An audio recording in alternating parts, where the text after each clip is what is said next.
성경에 보면 여러 가지 많은 말씀의 명령이 있습니다. 우리 그리스도인들에게 이렇게 해라, 이러한 삶을 살아라 라는 성경에 명령형의 말이 많이 등장하는 것을 볼 수 있어요.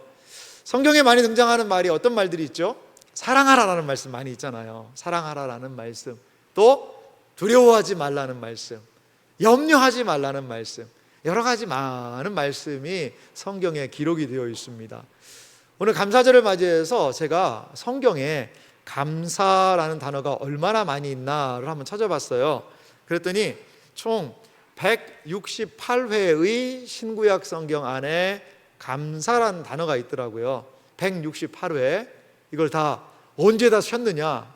쉬었습니다. 그냥 여러분 그 정도만 아시면 좋을 것 같아요. 구약이 몇 번이냐? 126회예요. 감사라는 단어가 나왔어요. 신약이 몇 번이냐? 42번 나왔더라고요. 감사라는 단어가 가장 많이 기록된 성경은 어딘지 아세요? 시편입니다. 시편. 감사는 찬송하고 항상 같이 가거든요. 그래서 시편에 감사에 대한 기록이 많이 기록되어 있는 것을 살펴볼 수 있습니다. 여러분, 이렇게 성경에 감사라는 단어가 많이 기록된 이유가 뭘까요? 그것은 감사가 중요하기 때문에 그래요. 감사가 너무나도 중요한 단어이기 때문에 이렇게 성경에 많은 부분에서 감사라는 단어를 얘기하고 있다는 거죠. 그리고 성경이 이렇게 계속해서 감사를 이야기하는 이유가 뭘까요? 그것은 감사가 어렵다는 거예요. 만약에 감사가 너무나 자연스러운 행동이라면, 그냥 밥 먹고 물 마시듯이 감사할 수 있다면 성경에서 굳이 그렇게 많이 기록 안 해놔도 될 거예요.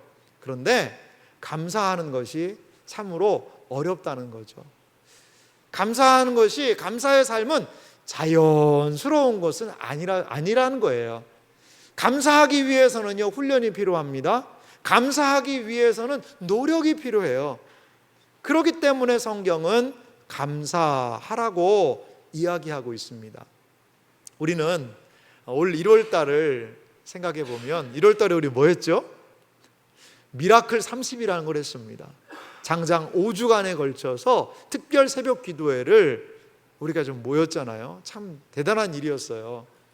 그런데 누구에 관한 말씀을 나눴죠, 여러분? 그렇죠. 야곱에 관한 말씀을 우리가 함께 살펴봤어요.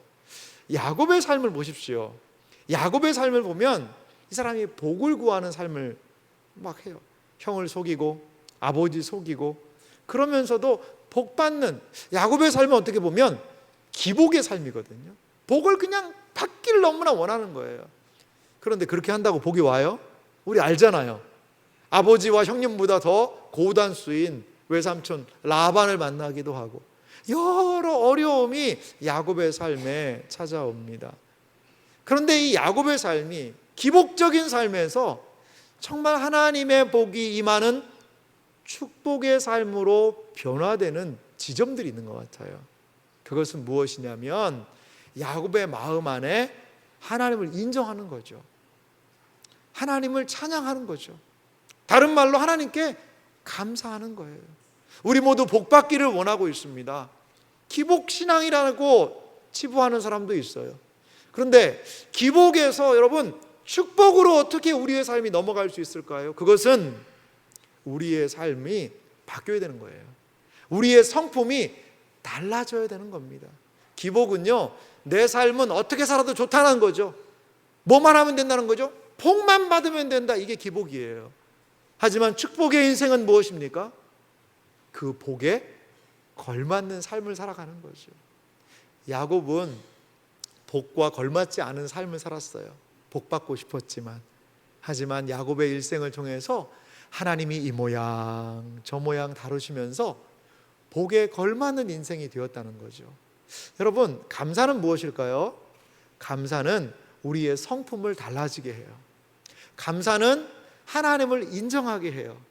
감사는 하나님을 찬양하게 해요. 감사는 그래서 하나님께 영광을 돌리면서 우리의 성품을 하나님의 은혜가 임할 수 있는 자리로, 하나님의 복이 머물 수 있는 것으로 바꿀 수 있는 것이 저는 감사의 삶이 아닌가 생각이 들어요. 사랑하는 이 자리에 계신 여러분, 감사로 하나님의 성품으로 나아가는 우리 모두가 되었으면 좋겠습니다. 하나님께 감사할 때 하나님의 복을 흠뻑 담을 수 있는 그러한 우리의 삶의 그릇이 되기를 주님의 이름으로 간절히 소망합니다. 여러분, 근데요, 이 세상의 사람들을 보면 이렇게 하나님의 은혜, 복을 인정하고 감사하는 삶을 살기보다는 자기 마음대로의 삶을 살려고 그래요. 로마서에 보니까 경건하지 않은 사람들의 특징을 이렇게 얘기를 하더라고요. 로마서 1장 21절 말씀에 보니까요, 이렇게 기록이 되어 있어요. 하나님을 알되 하나님을 영화롭게도 아니하며 감사하지도 아니하고 오히려 그 생각이 허망하여지며 미련한 마음이 어두워졌나니. 로마서 21장 21절 이렇게 얘기하거든요. 20절에도 보면 경건하지 않은 자들은 이라고 이야기를 해요. 경건하지 않은 사람들의 특징입니다. 그 사람들은요, 하나님을 알기는 알아요. 하나님을 안다라고 얘기를 해요. 그런데 뭐가 없어요? 영화롭게 하나님께 영광도 안 돌려요. 무엇을 통해? 감사를 통해서 하나님을 영광을 안 돌리는 거예요. 감사가 없어요, 그의 삶에. 자, 감사하지도 않습니다. 하나님께 영광도 안 돌립니다. 그러면 그 생각이 어떻게 되냐? 허망하여진다라는 거죠. 야, 이건 내가 똑똑해서 이렇게 되는 거야. 야, 이건 내가 돈 많아서 이거 되는 거야. 야, 내가 능력이 있어서 이렇게 되는 거지 라고 생각해지니까 하나님이 보실 게 그게 허망한 인생이라는 거죠. 마음이 어두워진다는 겁니다. 사랑하는 성도 여러분, 경건하지 않으면 감사할 수 없어요. 오직 경건한 사람들은 하나님께 감사를 통하여 영광을 돌릴 수 있다는 사실 여러분 믿으시기 바랍니다. 감사가 이렇게 중요해요.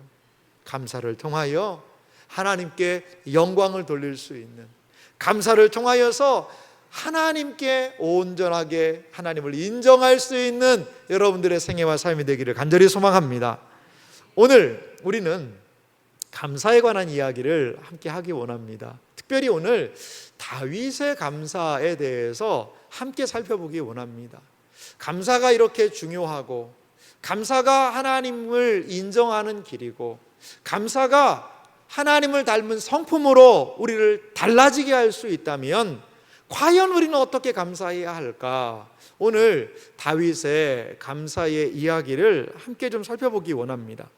오늘 성경은요, 다윗의 감사 기도가 좀 기록이 되어 있어요. 오늘 성경 말씀을 보면은 다윗이요, 하나님의 궤를, 법궤를 예루살렘 성으로 가져오는 이야기 속에 이 오늘 본문이 속해 있습니다. 하나님의 법궤를 예루살렘으로 옮긴다는 사건은 이스라엘 그 나라에게서 매우 중요한 일이었어요. 이러한 중요한 일을 하면서 다윗은요, 아삽과 그의 형제들을 세워서 하나님께 감사하게 합니다. 그게 오늘 본문 위에 있는 역대상 16장 7절에 있는 말씀입니다. 제가 읽겠습니다. 그날에 다윗이 아삽과 그의 형제를 세워 먼저 여호와께 감사하게 하여 이르기를. 자, 하나님의 법궤가 예루살렘 성 안에 들어왔어요.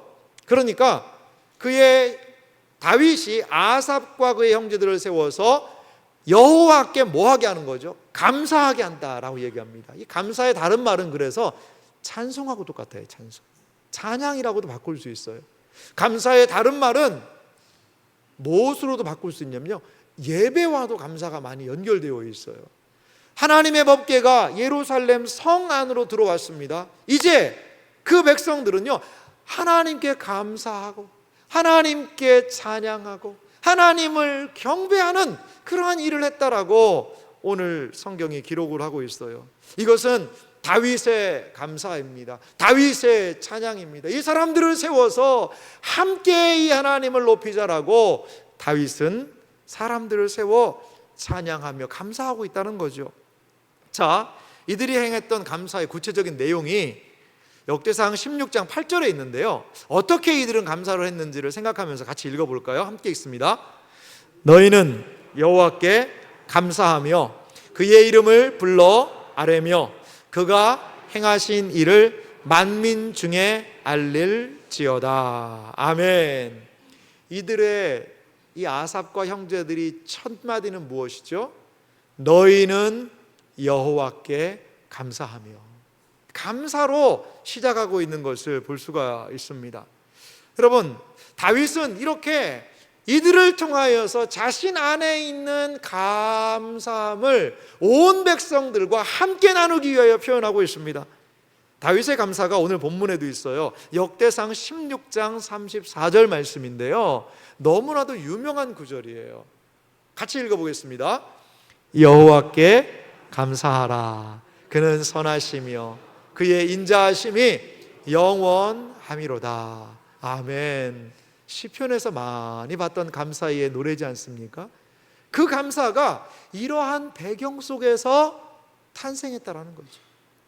이러한 배경 속에서 여호와께 감사하라. 그는 선하시며 그의 인자하심이 영원함이로다라는 이 유명한 감사의 고백이 탄생했습니다. 오늘 본문 35절 하반절에도 보니까 이렇게 다윗은 감사합니다. 우리로 주의 거룩한 이름을 감사하며 주의 영광을 드높이게 하소서 할지어다. 다윗은 아삽과 그의 형제들을 통하여 다윗의 감사를 그 모든 백성들에게 알려주면서 함께 감사하자, 함께 하나님께 감사하자라고 이야기를 하고 노래하고 있는 것을 우리는 이 성경을 통해서 확인할 수 있습니다. 이것은 다윗의 감사요, 다윗의 일평생 감사요, 다윗의 감사의 노래였다라는 거죠.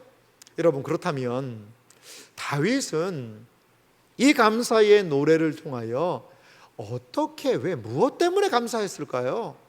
오늘 이 다윗이 감사한 그 이유와 의미를 한 몇 가지로 앞뒤 본문을 통해서 살펴보기 원합니다. 먼저 다윗의 감사는 여기에서부터 시작하는 것을 볼 수 있습니다. 여호와께서 통치하신다.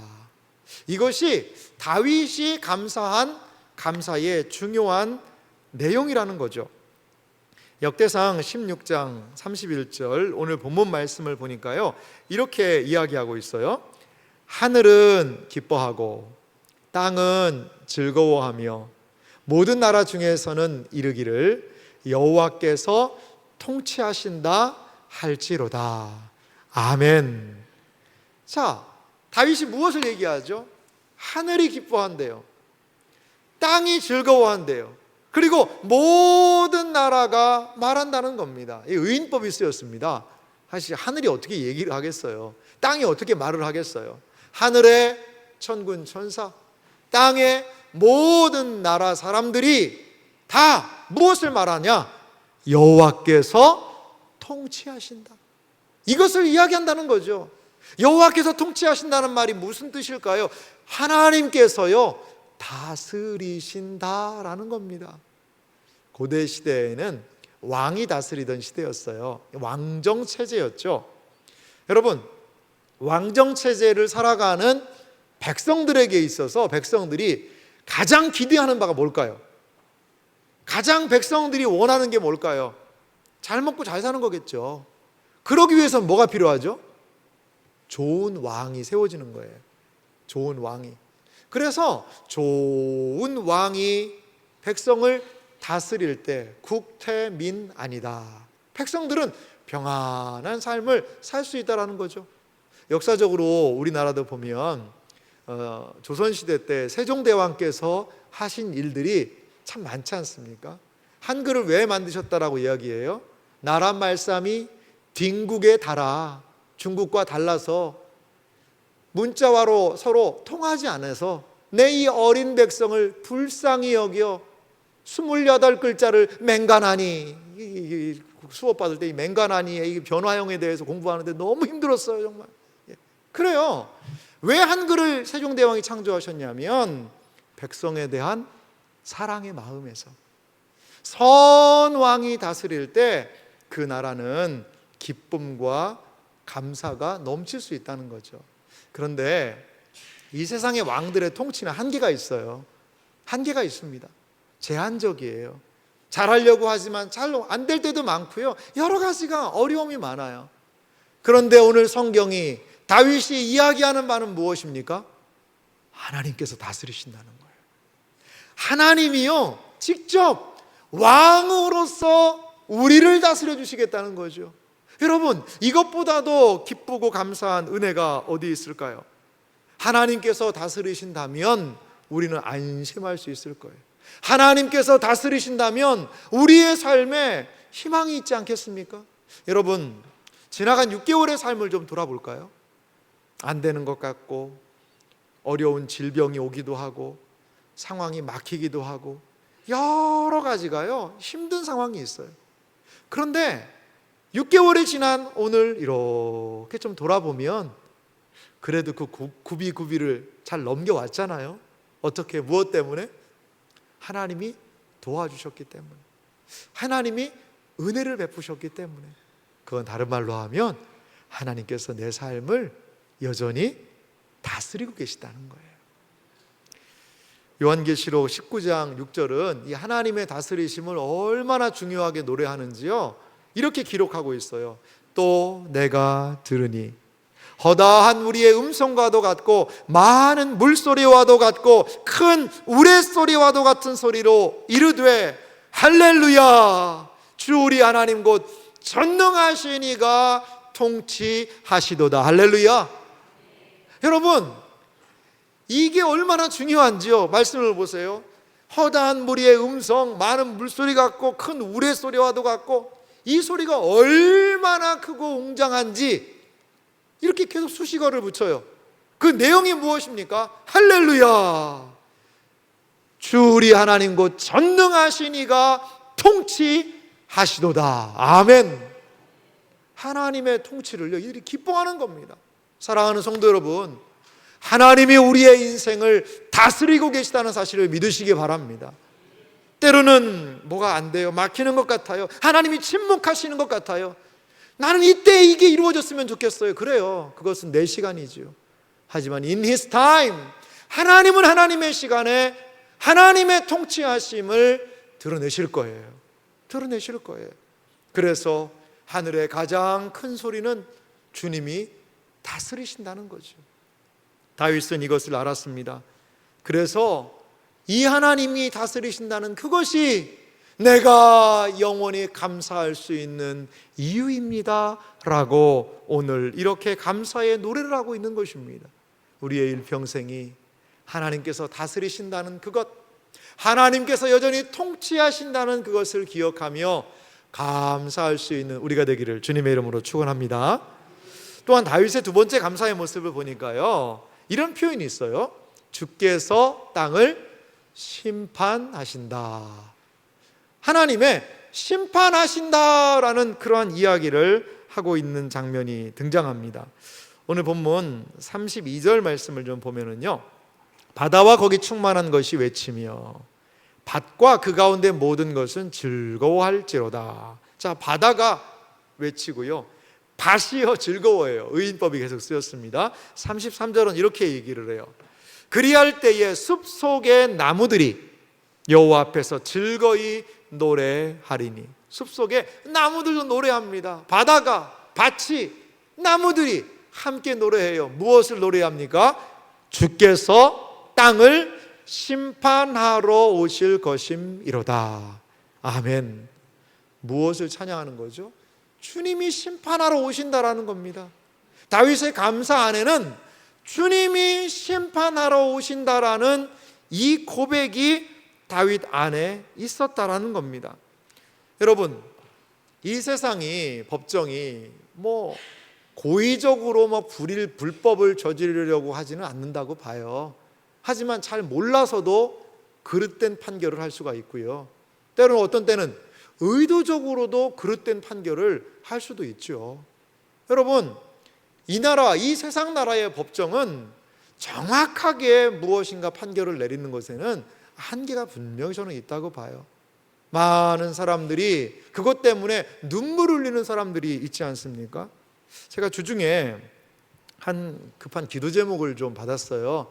그것은 나미비아에서 선교하시는 선교사님에게 온 연락이었어요. 이 나미비아에서 선교하시는 선교사님이 연락을 왔는데, 이 나미비아의 대통령 선거를 한대요. 그런데 그 남아프리카 쪽에 있는 나라인데요, 대통령 선거를 하는데요, 한 달 동안요 교회 예배당을 선거 장소로 활용하겠다는 거예요. 아니, 좀 이상하긴 해요. 우리 문화와는 좀 달라서. 그러면 한 달 동안 교회는 어떻게 해야 되는 거예요? 예배 못 드리는 거예요. 그러니까 그 경찰에 와서 그런 얘기를 하니까 이제 한 청년이, 이게 이럴 수는 없지 않냐, 그럼 우리는 어디 가서 예배 드리냐, 이렇게 함부로 이렇게 하면 어떻게 하냐, 이러한 약간 컴플레인을 제기를 했던 것 같아요. 그랬더니 이 경찰이 경찰을 못 오겠다고, 공무집행을 방해했다고 그러면서 조서를 써가지고 기소를 시켜버린 거예요. 그래가지고 이분이요 잡혀서, 이 청년이 그냥 유치장으로 들어가 버린 겁니다. 그래서 이 사건이 잘 해결될 수 있도록 도와달라고 갑자기 기도 요청이 왔어요. 봤더니 뭐냐면 이 경찰관이 자기 기분 나쁘다는 거예요.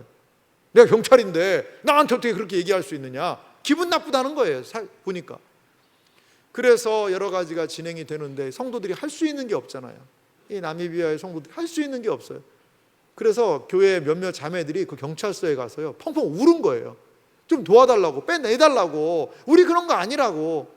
그러면서 우니까요, 하도 우니까 이제 일단 나가라고 그러긴 했지만 경찰서장이 마음이 좀 풀어졌나 봐요. 그때 아마 하나님이 마음을 풀어주신 것 같아요. 그래서 그거를 기소한 경찰관은 도저히 용서해주면 안 된다라고 하는데, 경찰서장이 야, 막 고마해라, 많이 했다 아이가, 그랬는지는 모르겠어요 아이가. 그래서 이 형제가 풀려났다라는 그러한 소식을 들었습니다. 여러분, 세상에 참 억울한 일이 있어요. 억울한 일이 많아요. 어떻게 하다 보면, 아니 내가 잘못도 안 했는데 왜 이렇지? 왜 이렇게 민감하게 반응하지? 여러분, 근데 그럴 때마다 우리는 감사가 턱하니 막히죠. 감사할 힘이 없는 거예요. 왜? 답답하고 억울하니까요.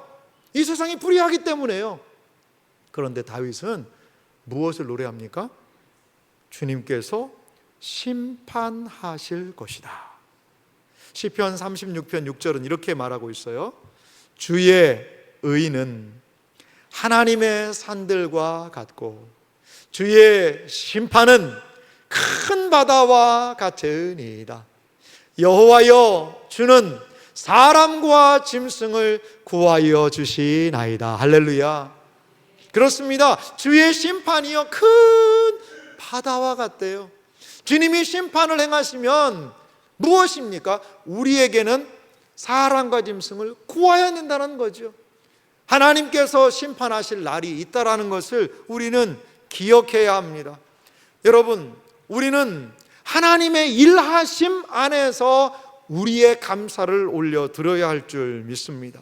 신자의 감사는 하나님께서 행하시는 일에서 발견됩니다. 불의한 세상에서도 신자가 감사할 수 있는 이유는 하나님께서 행하실 일을 기대하는 것이기 때문입니다. 시편 72편 18절 말씀은 말합니다. 홀로 기이한 일들을 행하시는 여호와 하나님, 곧 이스라엘의 하나님을 찬송하며. 주님이 어떤 분이십니까? 홀로 기이한 일을 행하시는 하나님이시라는 것입니다. 19절은 이어 말합니다. 그 영화로운 이름을 영원히 찬송할지어다. 온 땅에 그의 영광이 충만할지어다. 아멘, 아멘. 이 아멘, 아멘이 두 번 나오는 거 뭐죠? 너무나 중요하다는 거예요. 정말 그렇다는 것입니다. 사랑하는 성도 여러분, 왜 우리가 감사할 수 있습니까? 불의한 세상을 만나서도 감사할 수 있는 이유는 무엇입니까? 이 세상의 불의한 모든 것을 하나님이 뭐 하실 날이 있다? 심판하실 날이 있다는 거예요. 여러분, 억울한 눈물을 흘리고 계십니까? 억울하고 답답한 상황을 만나셨습니까? 하나님께서 그 모든 것들을 갚아주실 날이, 신원의 날이, 심판의 날이 있다는 사실을 믿으시기 바랍니다. 우리가 할 일은 무엇이지요? 눈을 들어 주님이 행하시는 일을 보는 겁니다. 다 주의 크신 이름 높이며 우리에게 행하신 위대한 일 감사하세요. 오 주의 신실하신 그 사랑, 온 땅과 하늘 위에 홀로 계셔 홀로 영원한 이름. 우리가 할 일은 무엇이냐? 눈을 들어 하나님의 일하심을 바라보는 것이지요. 다윗의 감사는 어디에 있습니까? 하나님의 일하심을 기대하며 이 사람 다윗은 지금 감사의 노래를 하고 있다는 거예요. 여러분, 답답한 일을 만날 때 눈을 들어 주님을 보세요. 그리고 하나님이 하실 일을 기대하십시오. 거기에 우리의 감사가 있다는 사실을 여러분 기억하시기 바랍니다. 마지막으로 다윗의 감사의 모습을 보니까 다윗의 감사는 하나님의 구원하심에 있다라는 것을 우리가 볼 수 있어요. 여러분, 이 세 가지가 다 연결이 되어 있어요. 하나님께서 다스리신다. 하나님께서 심판하실 것이다. 그리고 하나님의 다스리심과 심판이 가장 선명하게 나타난 것이 뭔지 아세요? 그게 바로 구원입니다. 구원. 이 세 가지는요 같이 있는 거예요. 하나님은 다스리세요. 그러니까 열방을 심판하기도 하시죠. 그 심판을 통하여서 하나님의 구원의 모습을 이 세상 가운데 드러내 보여주시는 거죠. 이것을 하나님의 사람 다윗은 그의 삶에서 경험했다는 겁니다. 자, 오늘 본문 역대상 16장 35절 말씀을 좀 보면은요, 함께 같이 읽어볼까요? 너희는 이르기를 우리 구원의 하나님이여 우리를 구원하여 만국 가운데에서 건져내시고 모으사 우리로 주의 거룩한 이름을 감사하며 주의 영광을 드높이게 하소서 할지어다. 아멘. 다윗은 무엇을 감사합니까? 구원의 하나님을 찬양합니다. 우리를 구원하여 만국 가운데서 건져내서 모으셨다고 하나님의 사람 다윗은 하나님께 감사의 고백을 하는 거죠. 하나님의 다스리심과 심판을 통하여 하나님의 구원이 나타납니다. 다윗이 하나님의 궤를 예루살렘으로 옮겨온 것은 하나님의 구원이 이스라엘 나라 위에 임한다라는 사실을 인정하고 고백하는 상징적인 행동입니다. 다윗과 온 이스라엘 민족은 하나님의 궤 앞에서 그럼 지금 뭐 하고 있는 거죠? 다윗과 함께 찬송하고 있어요. 다윗과 함께 예배할 수 있다라는 거죠. 하나님의 구원을 찬양하고 있는 것입니다. 이 자리에 계신 사랑하는 성도 여러분, 우리가요 하나님께서 우리에게 베푸신 구원을 찬양하는 가장 중요한 행동이 있어요. 그게 뭘까요? 그게 바로 예배입니다. 예배. 이 예배는요 하나님의 구원을 기억하고 하나님의 구원을 찬양하고 하나님의 구원을 감사하는 자리가 바로 예배의 자리예요. 그래서 예배가 중요합니다. 예배 드리면요 예배를 통해서 하나님께 감사할 수 있는 거예요. 예배를 통하여서 하나님의 구원하심을 기억할 수가 있는 거예요. 예배를 통하여서 하나님을 찬양할 수가 있는 거예요. 예배가 얼마나 중요한 자리일까요? 그렇습니다. 그래서요 예배와 하나님께 감사하는 것, 이것을 구원하신 하나님께 예배드리고 그 하나님께 감사하는 것을요 시편 128편 2절은 이렇게 이야기합니다. 같이 읽어봅시다. 내가 주의 성전을 향하여 예배하며 주의 인자하심과 성실하심으로 말미암아 주의 이름에 감사하오리니 이는 주께서 주의 말씀을 주의 모든 이름보다 높게 하셨음이라. 아멘. 사랑하는 성도 여러분, 그렇습니다. 예배는 하나님을 성전을 향하여 드리는 이 예배는 하나님의 구원을 기억하는 자리예요. 그리고 이것을 통하여서 우리는 인자하심, 성실하심, 주의 이름에 감사하는 자리가 이 예배의 자리라는 거죠. 사랑하는 성도 여러분, 그렇습니다. 우리는 예배를 통하여 주님의 구원을 찬양합니다. 우리는 예배를 통하여 주님의 구원의 은혜를 경배하고 감사하는 것이지요. 사랑하는 성도 여러분, 그렇습니다. 다윗의 감사는 하나님의 구원에 있었어요.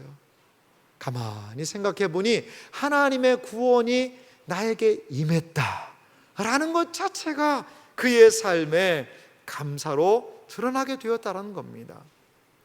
우리 매주 토요일이면 교육자 회의를 하거든요. 교육자들이 모여서 사역도 함께 나누고 또 성도들의 상황도 같이 나누면서 기도하는 시간을 가져요. 어제 교육자 회의를 하면서 지나간 6개월 동안 어떤 감사가 있었는가를 우리 좀 같이 나눴어요. 그랬더니 이런 감사들을 이야기를 하세요. 섬기는 영혼들이 더 기도에 좀 집중하는 모습을 보니까 감사하다는 거예요.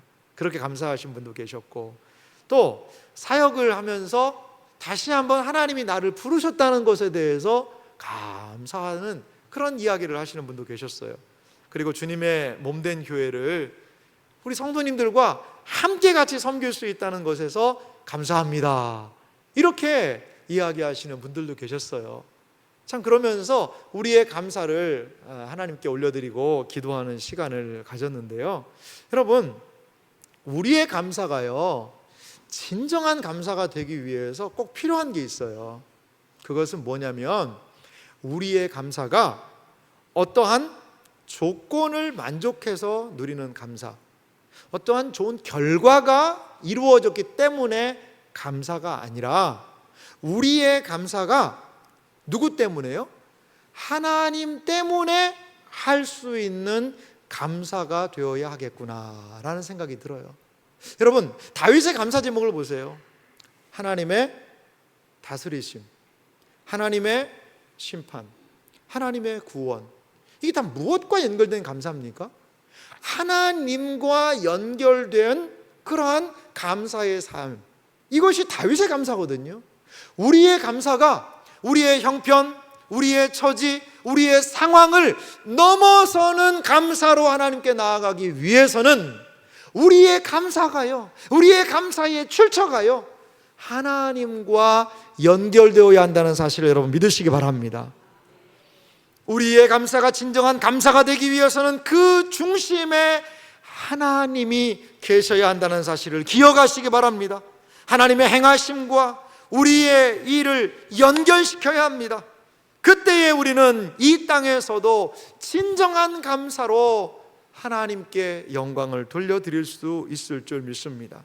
시편 136편 26절은 그래서 우리에게 이렇게 이야기합니다. 같이 읽겠습니다. 하늘에 하나님께 감사하라. 그 인자하심이 영원함이로다. 아멘. 나의 형편, 나의 조건, 나의 상황에만 적합한 감사가 아니라 오늘 이 시편 기자는 하늘의 하나님께 감사라는 거죠. 여전히 다스리시는 그 하나님, 여전히 우리에게 구원의 은혜를 베푸시는 그 하나님, 그 하나님이 나의 하나님 되심으로 인하여 감사하나이다. 하늘의 하나님께 감사하라. 그의 인자하심, 그의 사랑하심이 영원함이로다. 이것이 바로 하나님의 사람 다윗이 보여주고 있는 일평생의 감사의 모습이라는 사실입니다. 사랑하는 성도 여러분, 영원부터 영원까지 송축할 수 있는 이유는 무엇일까요?